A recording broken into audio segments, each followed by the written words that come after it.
guys, and welcome back to another episode of the Invertcast, a podcast series talking about all things inverts, from husbandry and breeding and everything in between. My name is Jeremy. You may know me from the YouTube channel Jeremy's Wild World. I am your host, and I hope you guys enjoy today's episode.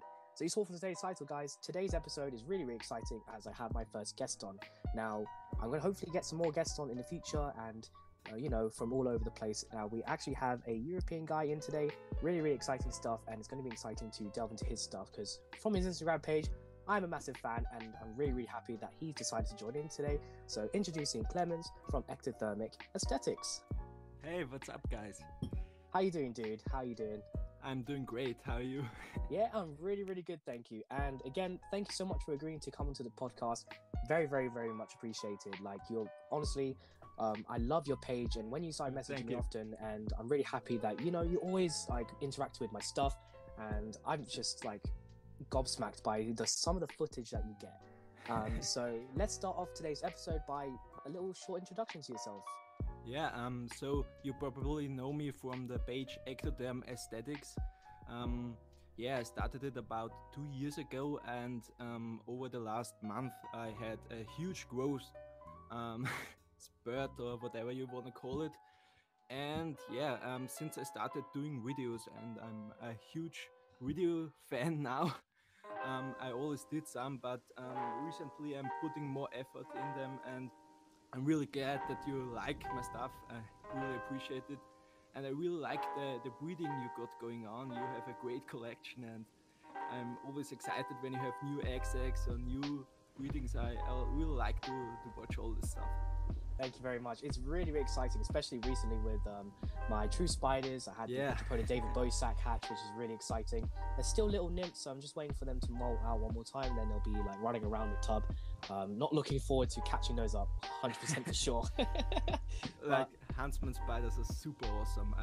I've only been keeping huntsman spiders for about a year now, but I'm a huge huntsman spider fan by now. Yeah, as you might see on Instagram, I post a lot of the Heteropoda species Flores. I really like them. They're so cool. But overall, huntsman spiders are climbing the ranks of my favorite spiders. Yeah, they're so honestly, cool. Huntsman spiders are some of the species that definitely got me into true spiders. Just their speed and just some of the colorations you can get are insane. Yeah, especially with the footage that you get, like you can just see all the details. Like you with your Flores, your Heteropoda species Flores, like the details you can get of the green and brown, it's just absolutely fantastic. And thank you so much. I've only started getting into macro photography recently, and I would love to get to your level at some point. But yeah, we can talk about that a little later. Actually, you know what? Let's start with the first question. So, with the inverts in general, what got you into them, and how did you start off with that? Well, I've been interested in spiders and other inverts since I was a little boy. I always caught like insects in the garden and stuff like that, and kept them in glasses. And it was only native invertebrates at first, but over time I went to expos and stuff like that. You know how it goes, and you see like tarantula slings for sale, like for a few bucks, and I grabbed some up. And after that I was really passionate about tarantulas. I really liked them. They are so much different than like the native spiders. They move much different, and it was really mind-blowing. And after that my passion for more tropical invertebrates really began to start, and I started keeping more different stuff and started breeding, and That's really cool. Like, honestly, the same thing happened with me. I was more into fish when I started my YouTube channel. Like, tropical fish was my thing, and from today I've been keeping for about almost 5 years now when it comes to tropical fish. And how it started for me is I went to my first expo here in the UK. I went on my own, just like because my friend suggested to me, like, oh, why don't you just go to one of the shows? It's fairly close to you. I was like, okay, you know what? I'll check out. I said I wouldn't come home with anything. I probably came home with about 12 different species of insects. No spiders. I wasn't allowed spiders, but I did come home with a lot of cool stuff. And it's really great. Like, the expos, you get to see everything. And, the variety of stuff that you can see there. Like, when I went, it was 2019, and there was some cool stuff. Like, I saw coconut crabs. Those really big coconut crabs, those really Yeah, big yeah. herb. Yeah, and they had Huge. those for yeah, they had small ones for sale at that show, and that was just like mind-boggling to me because I've always seen them on the documentaries and like Yeah. seeing one in person, and I could have bought it. Definitely shouldn't have, and I wouldn't buy one now. But it would have been. It's so cool to see them in person. Yeah. But yeah, so you were I saying that really like. Sorry for no, interrupting go on. you, It's all but right. I It's all really right. like that you were a fish guy too, because I had a phase where I was also really into fish. Oh, wow. I still really like fish, especially predatory fish. Unfortunately, they need so much space. Oh, so you like the large yeah. predatory species then? Yeah, I really like these South American predatory catfish. Like you probably know the Piraiba. Yes. Yes, and the babies from them, they have this incredible long filaments, and they look so interesting. And there are some relatives from the same genus, Brachyplatystoma, I think it's called, and they are so awesome. But I don't have the size. It's just the correct tank that size. you need. Yeah. It's ridiculous. Like you'll need like pool ponds or just like a massive facility to keep them in. Do you keep any fish at the moment? Yeah, I have one tank, and there's only one fish in it, and it's a ornate bichir. Oh, bichir, yeah. Polypterus Ornatipinis. Maybe you know them. I posted them on my stories sometime. Yes, I know the one. They are beautiful. I really love him. It's my only fish in the tank, and he's so awesome to watch. Yeah. Oh, bless it. I only have one as well. I only have one tank at the moment. It's only got like some guppies and stuff in it at the moment, but I am looking to redo it, and hopefully for the podcast, if you guys listen to this, I haven't announced this at all, but I am looking into getting a Amazon puffer, the Tetraodon Shodentai. Or they're awesome. Yeah, they are absolutely gorgeous, and I'd love to make a community tank with them sometime in the future. I'm not too sure right now because it's expensive. You need a lot of snails, yeah. Oh yes, a lot of snails, a lot of clams. I'm like, I don't have the money for that right now. but those are cool because you can keep them communally with smaller fish and stuff, and even they like kept in groups, and they're so interesting. Yeah. It's really cool, and I would love to get one. I saw one at the fish shop when I was buying some food, and I was so tempted to come home with it, but I was like, no, I have guppies. The guppies will get eaten. Which guppy breed do you have? I actually have a colony of the red dragon variety at the moment. Yeah, awesome. A little bit it's a little like, you know, kind of mutts. It's not really pure red dragon. Like there's a lot of variety with it, but they're really cool. Got them from a friend. He just gives them to me when he has too many in the tank, so I just take them in.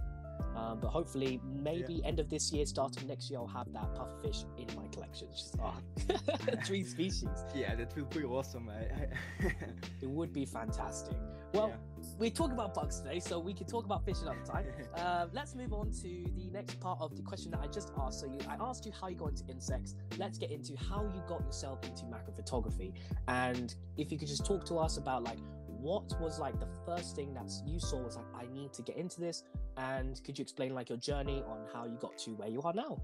Yeah, of course. I told you that I started, my fascination for invertebrates started very young for me, and I was always close in the nature and watch these bugs crawl all around and do stuff, and I was always like, nobody sees this interesting stuff.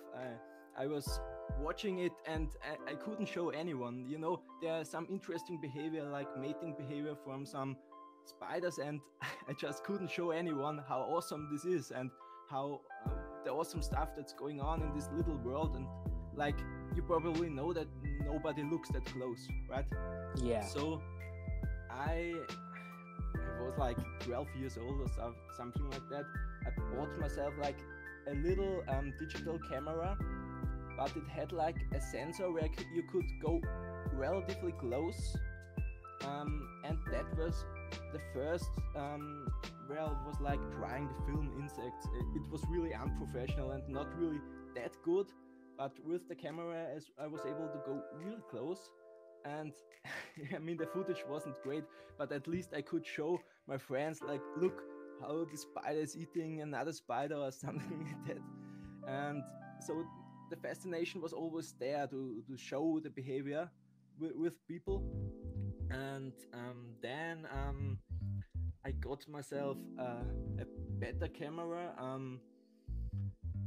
I bought it used because I didn't have had the money at the time, and I was trying to do photography at first. I had a lot of pictures on my Instagram at first.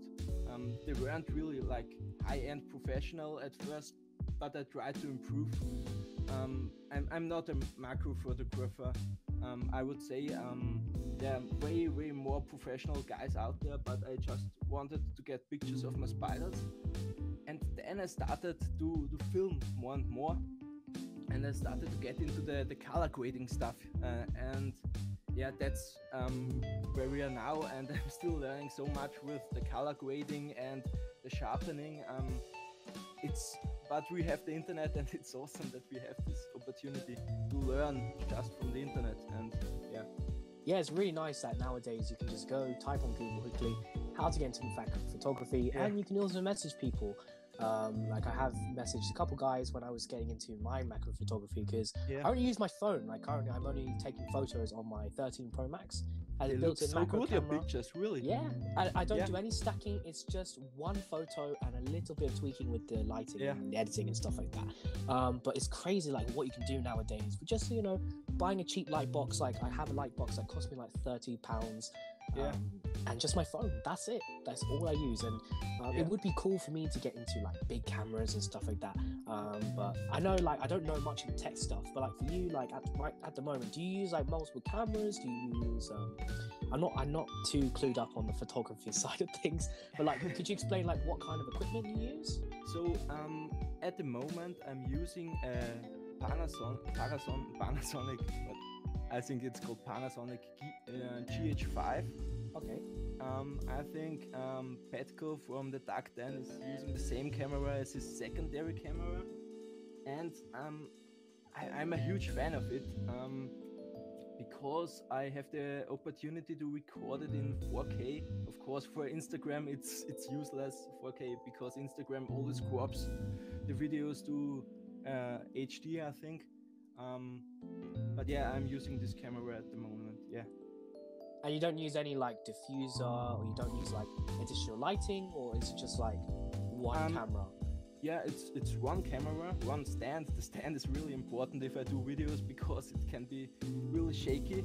I need to be completely still and don't move because on this little scale you can of the picture you can see every little movement, and you need to be really calm.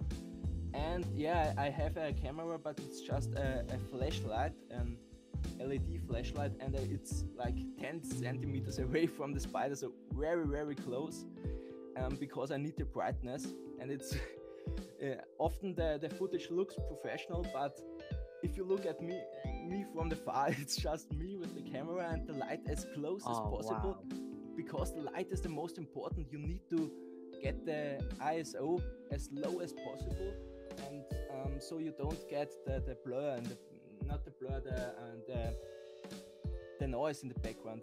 These little crinkles. If you raise the ISO by a lot, and light is very important. But I use a LED flashlight. Yeah. Wow, just a basic LED flashlight. Yeah. That is just. I was thinking like you would be here with like, you would be like, oh yeah, I have this massive light and I have these tiny little like there's like the Tarantula Collective has all those little lenses and stuff like that. But you're saying that with the footage that you get on your Instagram, you literally just use camera, a cheap LED, and a bit of tweaking on the computer. Yeah. It's as basic as that. You just need to know a little bit about the camera, about how you all the settings. There's a ton of settings, and if you do that correctly, even with a cheap used camera or whatever, I always buy used cameras, by the way, because they are almost as good as new ones. Because a lot of people just get the camera and then the new one comes out and they get the new one. Like the phones. Yeah, and the old one is often not used a lot, and so I always get used stuff. And by that you can get like a good one, but it's really, I could use any camera and switch the ISO and all the settings and put the light right and stuff like that, and the footage could look so much better. It's really a lot of editing afterwards also. Like I used DaVinci Resolve, maybe you know it. Not that one, no. It's free. There's a free version and a version where you need to pay, but I use the free version, and there you can color grade perfectly, and it works so great. I only use that, so I edit on the PC. See, guys, everyone always makes out photography to be so hard, and you could just do simpler things. We talk about this a little later on when I ask you for some tips and tricks how to get into it. But like, if you guys really wanted to get into photography, like, you don't need a lot of equipment. Like, as we just talking about here, I just use my phone and a cheap light box. Clemens uses a cheap flashlight and one camera. Like, it's small little things that can get some absolutely fantastic footage. Yeah, oh, absolutely. It really, you don't need that much equipment. Of course, you see the Tarantula Collective, he has all these angles, and it's ridiculous. That's really awesome. So cool. But if you can work with really easy stuff, and I had on Instagram the first videos, I had a phase where I only posted like phone videos. You could really see the difference, but those phone videos of the Electric Blue and stuff, they got viral sometimes. It was crazy. Like, now with the camera footage, it's not like I get those viral posts anymore. Those were the times when I used the phone. I got much more views, but it's like my personal choice. I want to use the camera instead because I like it personally more like that. But if I wanted to reach more people, I would start with the phone again. Yeah, it's really, yeah. It's really cool, like, to see. It's fascinating. Like, people could spend like thousands of pounds or euros on camera equipment, but someone could just be like, "Oh, I just have my contracted phone," and they could get thousands of views, millions of views even. But it's just crazy to think that.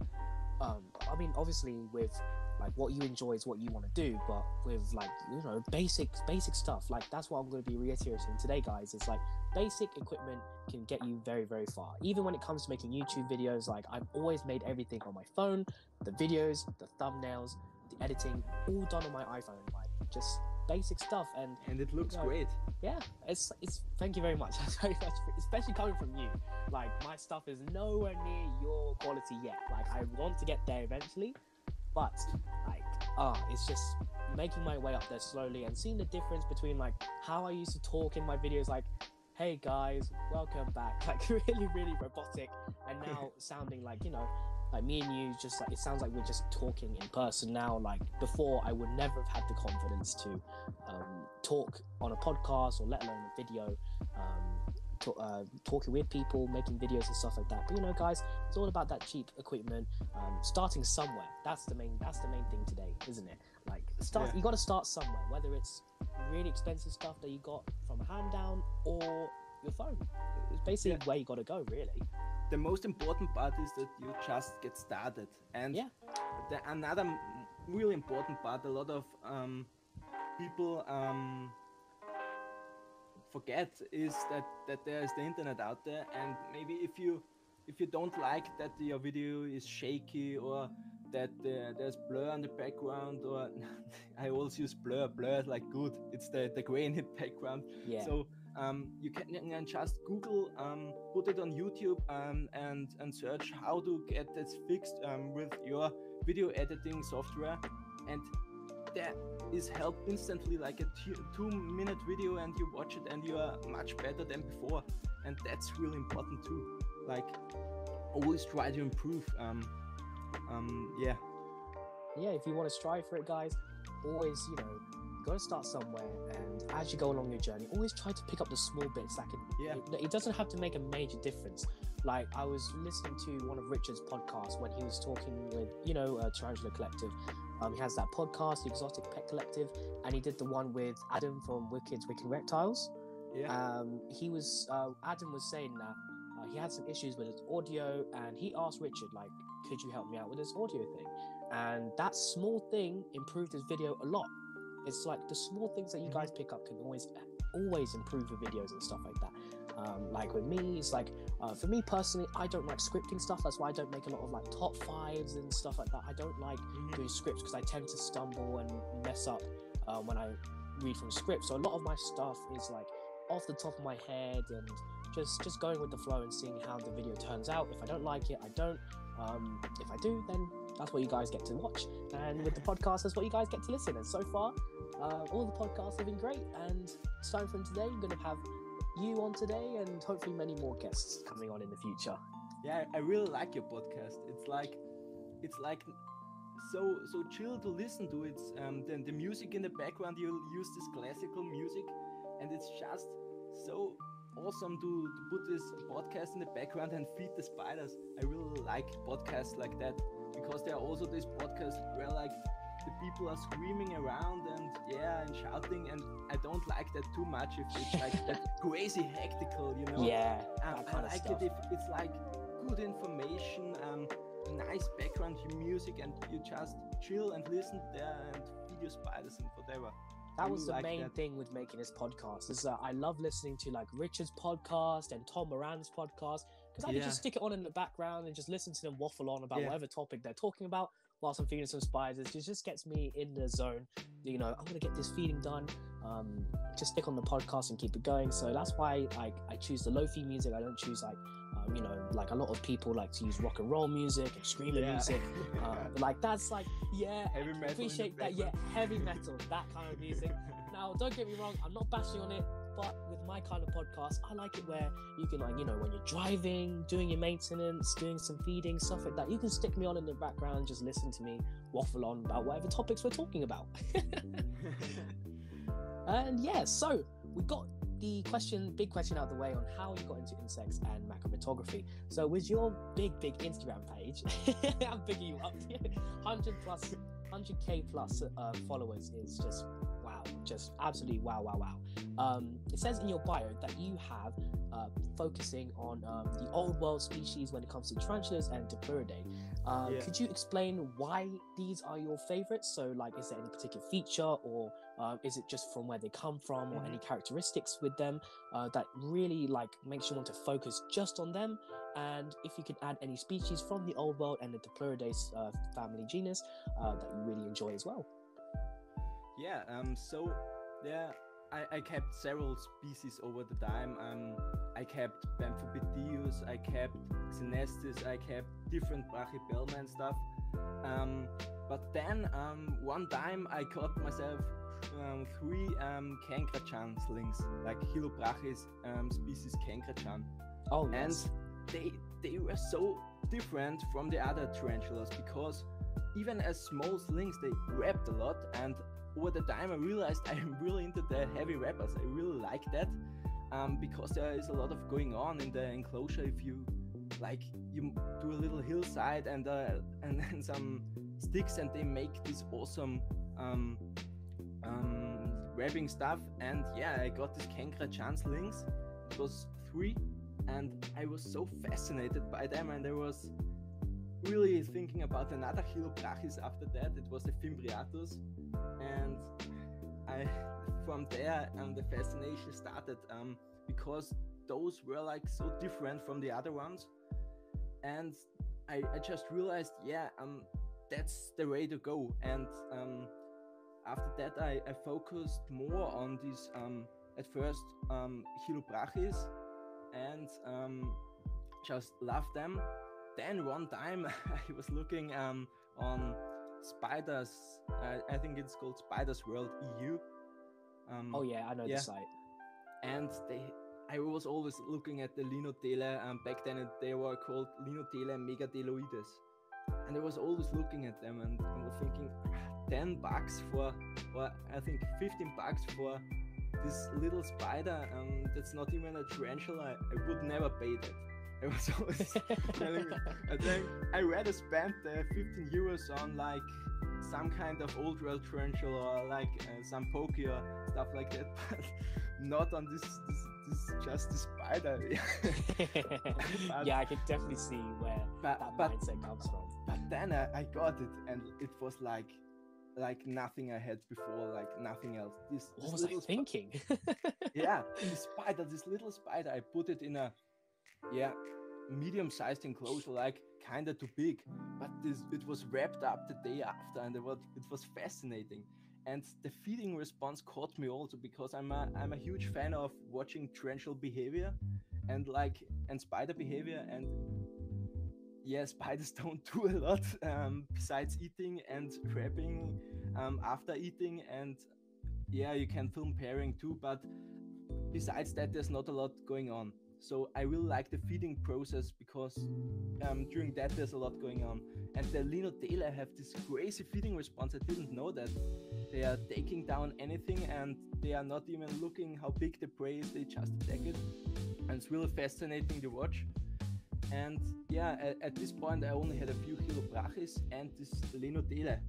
And then the fascination really kicked in. I realized I like fast-growing species. I like if they rap a lot, and I really like the feeding response. And after that, I got more Diploridae species. Diploridae is the family where Linodela belong, also Harmonicon and also Diplura, and some different other species that aren't in the hobby right now. But I got more of these Diploridae species and more Chilobrachi species. And yeah, that's where the focus is now. And I wrote on my Instagram bio Old Worlds. I initially wanted to write Selenocosmine. That's the subfamily where Chilobrachis belong, but also Orphnecus belong. I really like Orphnecus philippinus and Orphnecus dichromatus and stuff like that. They are cool. Like Chilobrachis and Orphnecus belong in the same subfamily. That's really cool. And never knew that. In the Selenocosmia, there is all Selenocosmina subfamily is also the how they are called, the little ones that look like Chilobrachis but aren't, right? What's the one? The little ones, you know. Or like a smaller species. Flogellus, you know. Flogellus are they called? They are called, and they belong also in the Selenocosmina and some others.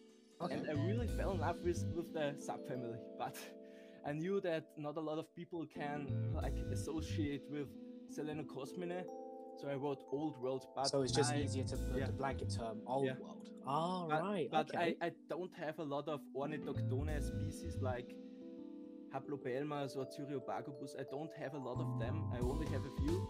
I mostly have Selenocosmina. Okay. And I also don't have a lot of pokies. I just have 2 species. And from these 2 I have quite a lot of individuals, but I only have 2 species. It's mostly Chilobrachis and Orphnecus and those.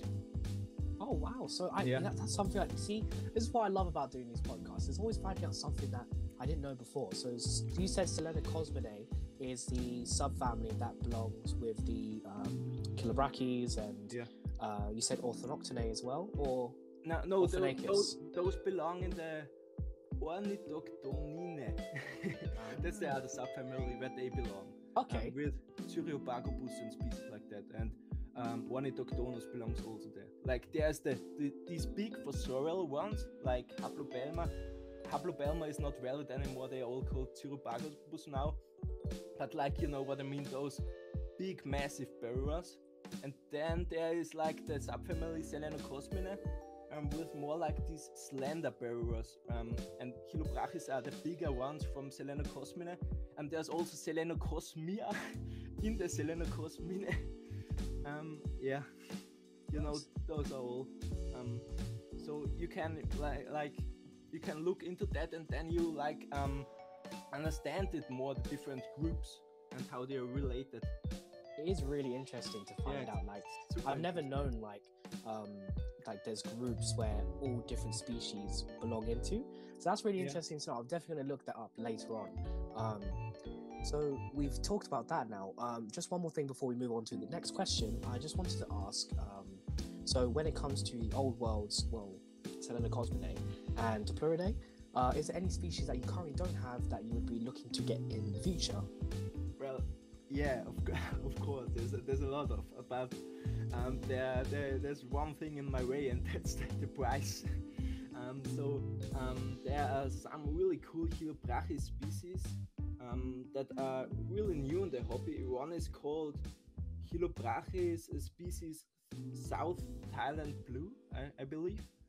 They are one seller in Germany has them, and they Is that the one that's also known as tropical blue? No, that's another one.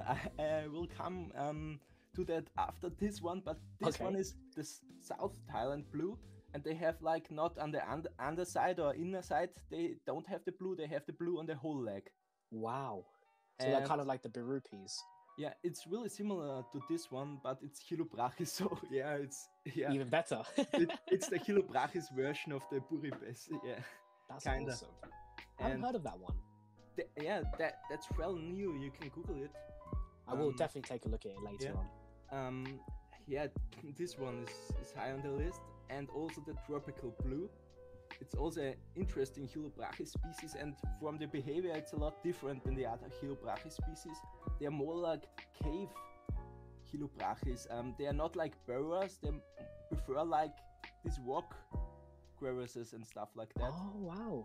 And they don't get as big, and they are much more leggier than other Hydrobrachis. So the tropical blue is also really interesting. Yeah, what was it? There's a company here in the UK that's getting some in for, I don't know if you know about the British Transfer Show. I know it, in the UK. Yeah, so they were offering pre-orders for them because they're bringing a few slings to the show. And I was like, oh, maybe I'll inquire and see how much. And I was like, oh yeah, how much are you doing it for? Oh yeah, £230 for a 1 centimeter sling. I was like, no, that's a bit too much. They aren't even that big. They are really one of the smaller Hydrobrachis. They don't get real big. They only get like maximum 4.5 centimeters, not big. Only body span 4. That's body tiny. Yeah, they're real tiny. Like the electric blue is much bigger than the tropical blue. Oh yeah, I have an electric blue. I think I'll be sticking to that. Awesome. I'm not gonna. I'll wait for the tropical blues to get a little bit cheaper. and another species I would really love to have is the Linotela species Panama. I've never found them for sale here. I just would like to add them to the collection, like another Linotela. And I find them really cool. I'm currently having a look. Oh, they are really, really nice. I'm taking a look at them at the moment. Yeah. Ooh, I love those. And I would like to have more Ischnodela species. You know, this little tiny spider with the huge spinnerets. Yeah. Yeah. I saw one company here in the UK had one female on their table. I think it was the Ischnodela guineensis. Yeah, I have them. They're awesome. Yeah. Yeah, those were the ones they had a female. And I was like, at the time I wasn't really looking for like my Gallimorphs and stuff, so I passed it. I regret it a lot. I wish I got it now. I have so many slings of them. They are breeding so good. I would send them to you, but I think the barrier is pretty big. Isn't it like you can't really ship to the UK from Austria? There's a lot of delay. Have to have like a lot of paperwork and stuff involved to get them in legally, because now we have to have like import licenses and stuff like that. It's just a whole hassle and a half. So maybe if my business takes up, I'll look into importing stuff, and then maybe I can get some from you. But that would be for like a couple of years.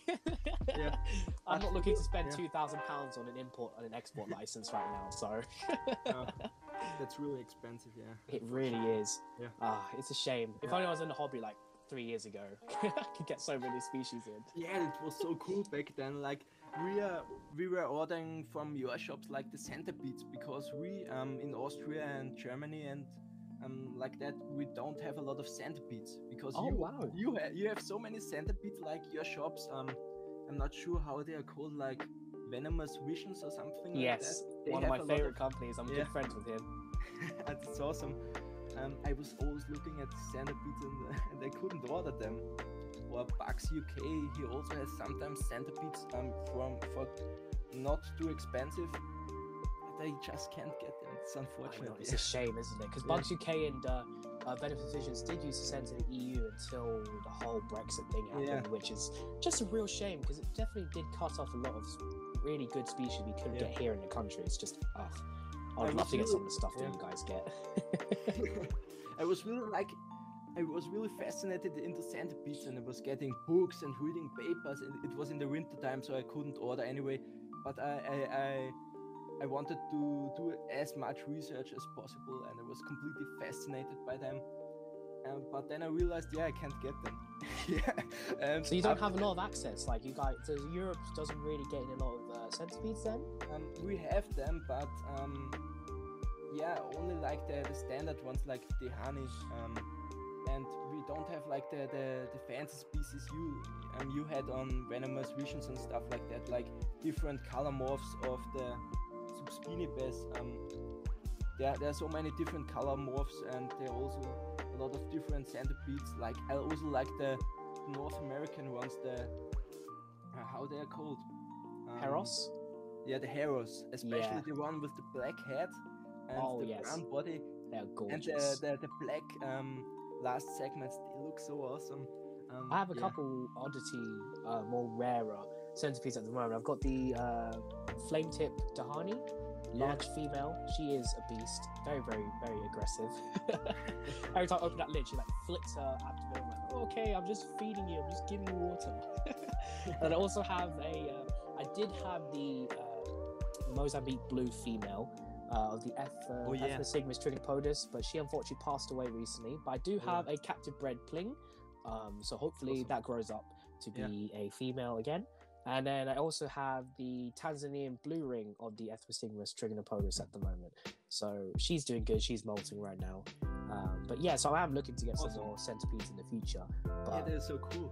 It's just whether or not I can get my hands on some of the rarer ones. It's the dream is Hardwicki Eye. If you know that one. Yeah, the Indian one. Yeah. Yes, that would be awesome.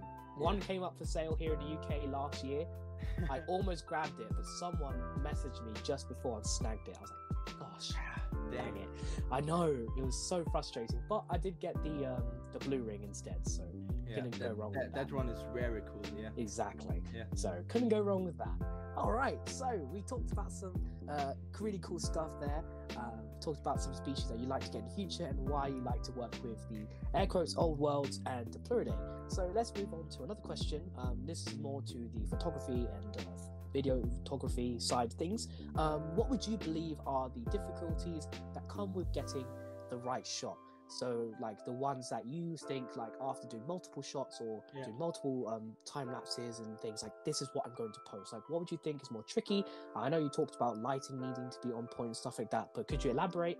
And are there any other things that come into your mind when you're thinking, is this the one I'm going to post? Yeah, now the most important thing is luck. You need to get really lucky to get a good shot. Sometimes I have times where like the spiders won't eat and or the spider eats and it is out of focus, or I'm shaking too much, or my camera settings are off and then the footage is blurry and stuff like that.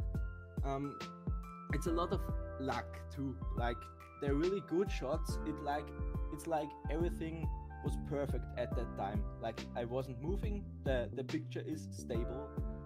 The ISO is good, the other camera settings are good, and also there's the color grading. Sometimes you mess it up, sometimes the editing you mess it up, or even worse, sometimes you can't find a good song to go with the video. That's the worst thing, and then you don't have anything good to post.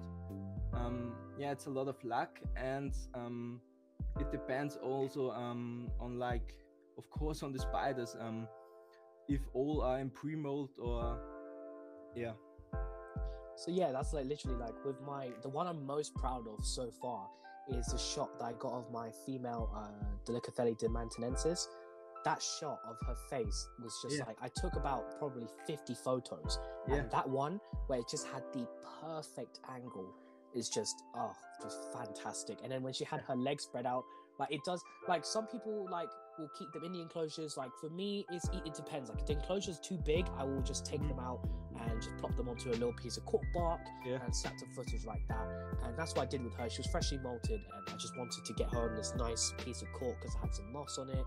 And then she just had that perfect shot, and then that body shot as well was just fantastic.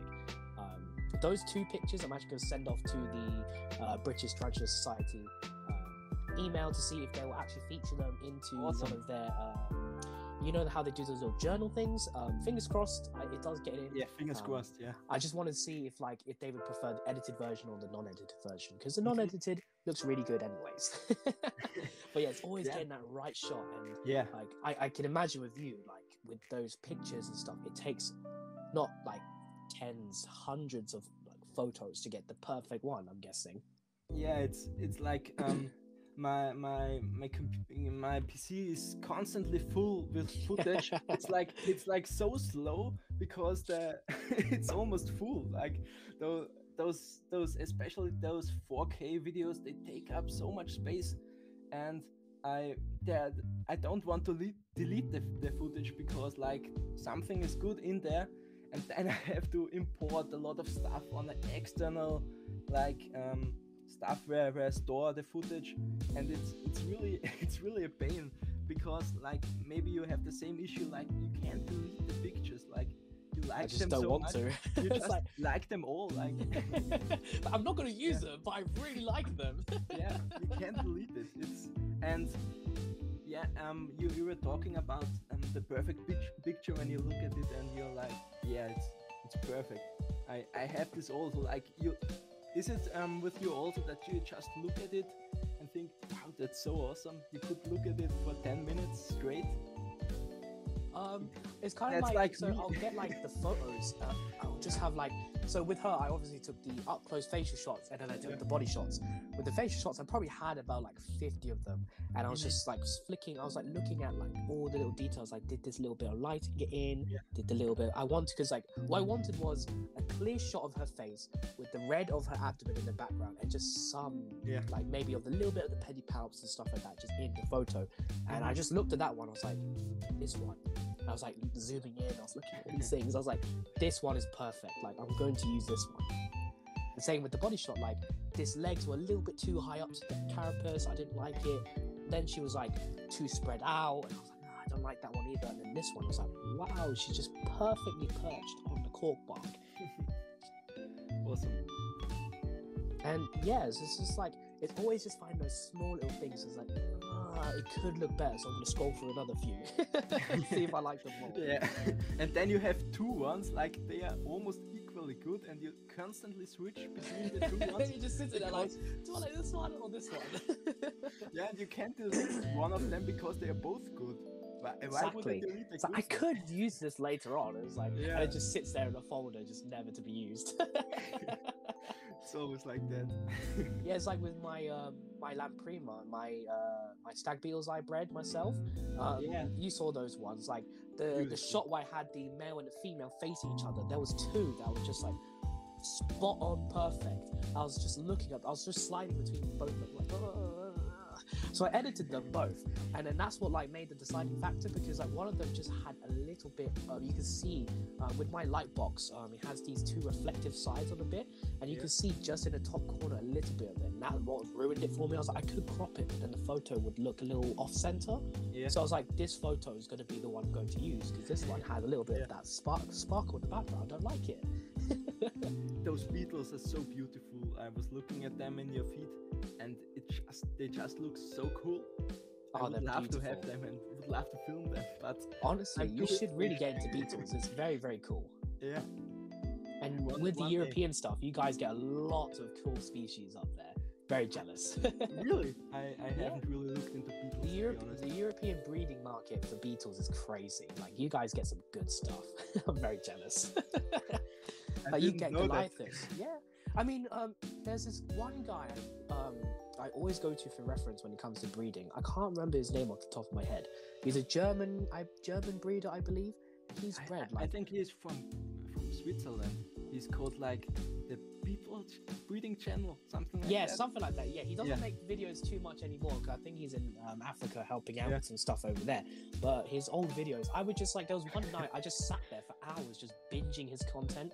because it's just like everything he's saying is just so like, and everything just combined together with all the advice he was giving and all the stuff like, just make sure the substrate's deep, make sure that this and this and that, and then it's just like that's what led me to have success with like excuse me, with my first beetle species.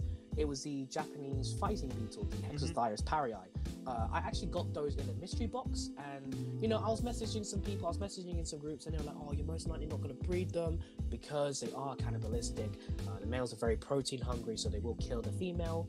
And I wasn't gonna be stopped by that, just like people telling me I couldn't do it. So I kept looking at stuff, and I was looking at his stuff, and and he didn't breed that specific Hexostyrus, but he had bred a Hexostyrus species, so I based my breeding off that. And further research down the line of banding up the mandibles, breeding before putting them in the box, stuff like that. And then look, I had the success, and I've got about 6 L3 stag larvae at the moment, which That's hopefully awesome. should be pupating, and hopefully I'll get some more in my collection soon. Really so, cool. it's stuff like that, always taking advice from others, and don't be deterred. Like, you could be like, oh, macro photography is very hard, you need to have all this expensive equipment, blah blah blah, and then there's me and you who use a phone and one camera and some basic lighting, and we get some pretty good photos. Obviously you're better than me, but we get some good photos. So that's another thing. Don't get what's the word? Oh, it's escaping a bit at the moment. Don't be like discouraged. There we go. Discouraged that when people give you stuff like, oh, it's pretty expensive, blah blah blah. Give it a go. Always try it, guys. Like any hobby at all. Like, oh, people say don't get into old worlds for your first species. They're very defensive. One of my 5T was an OBT juvenile. I was completely fine with it. Not defensive. Just set it up right, and it's not defensive. Stuff like true spiders. Oh, don't get into true spiders. They're very, very quick jumping spiders. So true spider, they're great beginner species. I bred them myself. I've got a baby that I'm raising up from my own production. Stuff like that, like you can. People will say stuff, but if you guys really want to try something, don't be dismayed by people giving you negative advice. Just give it a go, and if it doesn't work out, it doesn't work out. But as long as you gave it that go, you know that you did try to do it. What was the first tarantula you ever got? My first one was actually a gift from a friend, because I was always putting them off for a long time, because like I'm only 20, I'm still at home with my mum and dad, and at the time I was like, I'm gonna get some vegetarian inverts like millipedes, isopods, and praying mantis were okay for them. They didn't like the big spiders, and then my friend was like, you know what, let me just send you one and then see how they find it. FYI, they never found the tarantula. I still have it. It was a Nandu chromatus. So I had that tiny little sling, and I've still got it now. Like, it's really, really big now compared to how it was. It's like a 1 centimeter sling, and now it's probably about 3-4 inches. I think it's a male, unfortunately, but still my first spider, and the males are beautiful, so can't go wrong with that. A very classic and cool species, like really underrated too.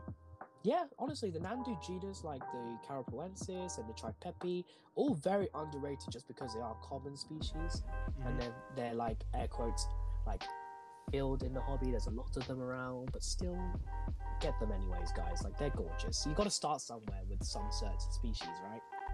Yeah, like when I started, they weren't really beginner species, to be honest. Like, I wasn't looking into that. Like,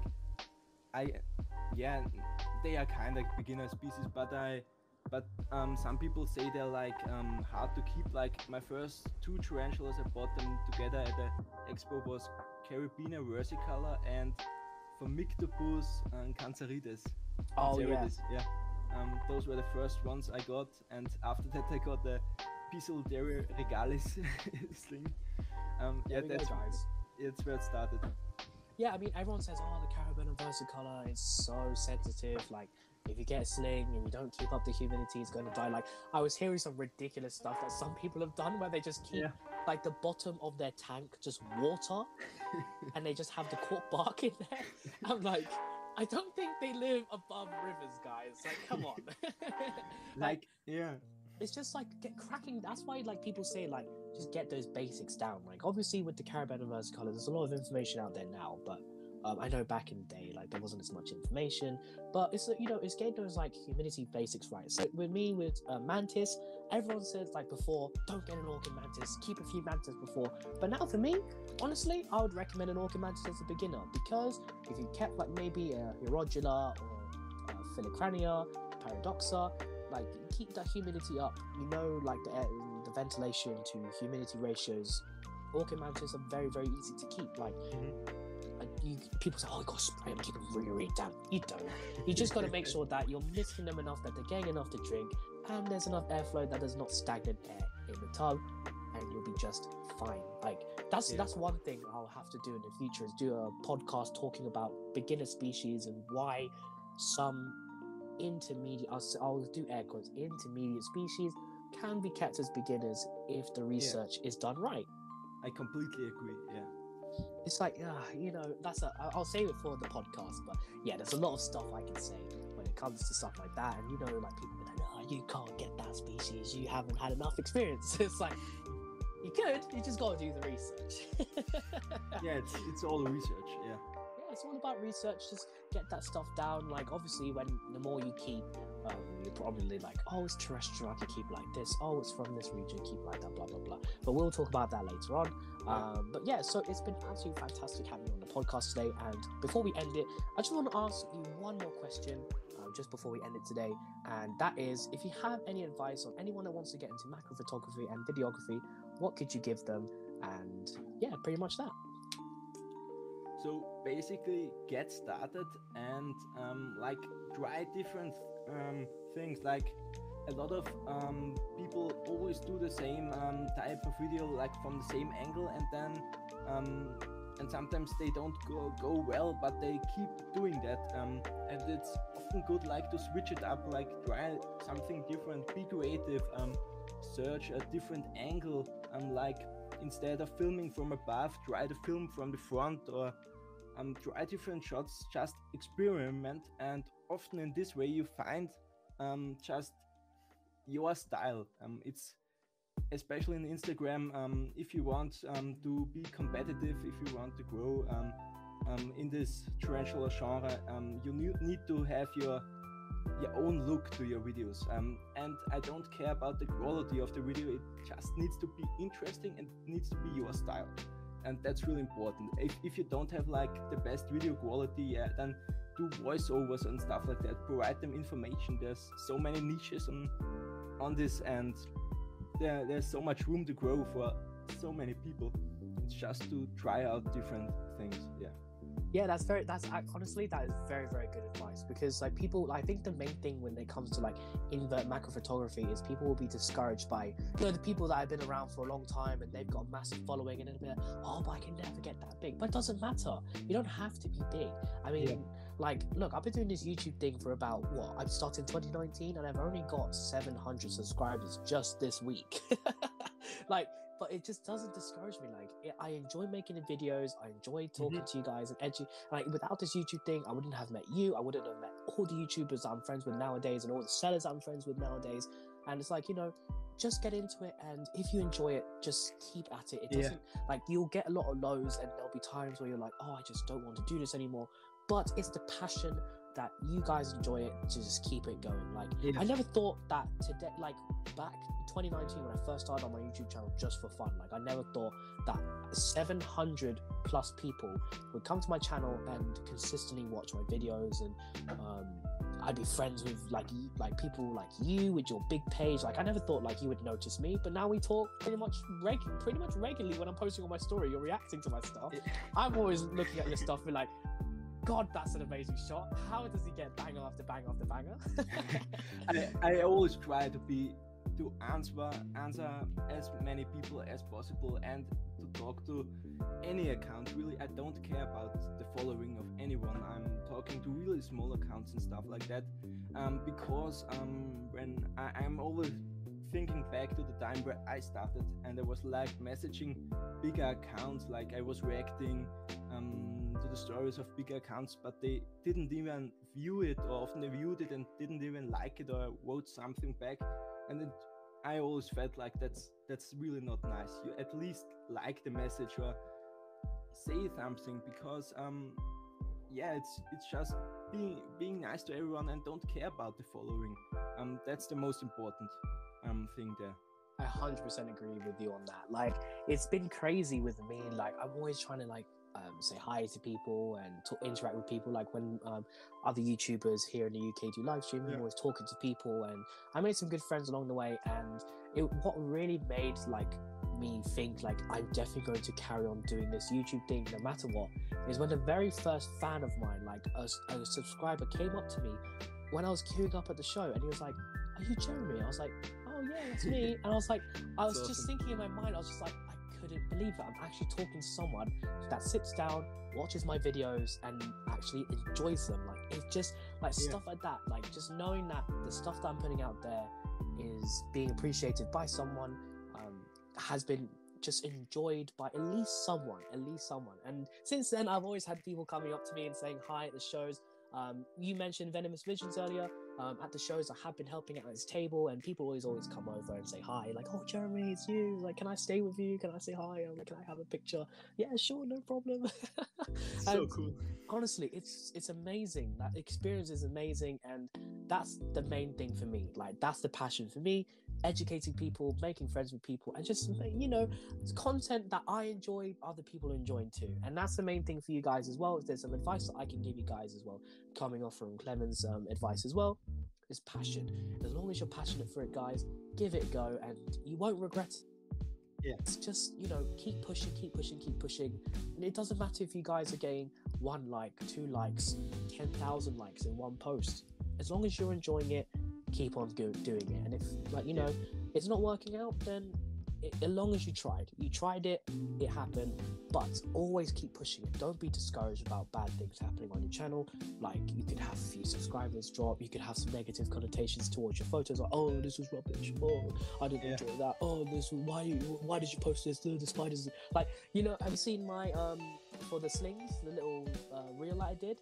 I had a couple people put on the thing like, "Oh, the spiders are disgusting, you need to squish them. Oh, I need a big shoe to squish them." I'm like, I hate this comment. But like, you can comment them, that's fine. Like, that's gonna get my stuff promoted more because it's had people interacting with it. It's like, just leave it on there. It's like, yeah, you will get those. Like, especially with our niche hobby, not a lot of people understand that these things are absolutely amazing. So if you get comments like, "Oh, you should squish it, oh, why are you taking a photo of it, it's disgusting," it doesn't matter. You enjoy it, you're putting that content out there, and so long as you are just striving to make it yours, and as you were saying, putting your own personality and your own twists into the photography or YouTube or photos or whatever you guys are planning to do, or a podcast, whatever, as long as you're enjoying it, that's all that matters at the end of the day. It doesn't matter what other people think. And yeah, so basically that's it, guys. When you have something that you want to do, it really doesn't matter like what people think. Like, just as long as you enjoy it, and yes, you can get people that pick up on the way. I mean, look at me, I have 700 subscribers now at the time of recording this podcast, and who knows what it will be like in the future. But I'm not expecting a lot. It's just, you know, people enjoy my content, and that's all that matters to me. You will get people that don't like your stuff.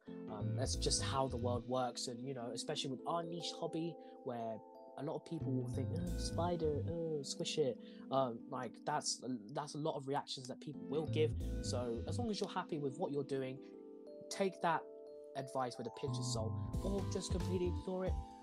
But yeah, so before we end today's podcast, Clemens, is there anything that you would like to add to that just before we end it? It was a pleasure being on your podcast. It was really awesome talking to another invert person from the UK. I've never talked to anyone over a podcast about inverts, and it was really a cool experience, and I would love to join you again soon. It was really cool. Thank you very much. It was very, very much appreciative of you coming on as my very first guest here on the podcast as well. And 100% I will be inviting you back again. Like, I know we were talking off camera, like you were a little nervous about coming on and everything, but honestly, it really doesn't matter, like, whether you're speaking good English, bad English, like even if I have to get someone to translate stuff to you, like, at the end of the day, with that My Sign podcast, it's just, we can sit down, have a good chat, And so long as we both enjoy it, that's all this podcast is at the end of the day. Something to stick on the background and listen to us talk about whatever we want to talk about. So yeah, that's pretty much the end of today's podcast, guys. I really hope you guys enjoyed it. Now, before I end it, is there anything that you'd like to plug in? So like your Instagram or YouTube, anything? If you do want to send stuff to me after, I will link it in the description so everyone can come check it out. Anything at all? Yeah. So like your Instagram, like is there anything you want to shout out at all? Yeah. Yeah, you can check me out on Ectoderm Aesthetics on Instagram. I also have a YouTube channel, but I haven't posted in some month. Unfortunately, I'm not really consistent on that, but Instagram is where I'm the most active, and you can check me out there. I'm happy about any follower, and it would be awesome. Yeah, guys, 100% check it out. I will be leaving some links down in the description below, so you guys can definitely give him a follow. Thank you. Please send him a DM saying, if you listen to my podcast and you haven't heard of him before, send him a DM saying Jeremy sent you there. And again, guys, thank you so much for listening to today's episode. Clemens, again, thank you so much for joining today's podcast. It was very, very much appreciated, dude. And yeah, so we'll end today's podcast, guys. Thank you guys once again for listening, and I'll see you guys in the next episode. Bye.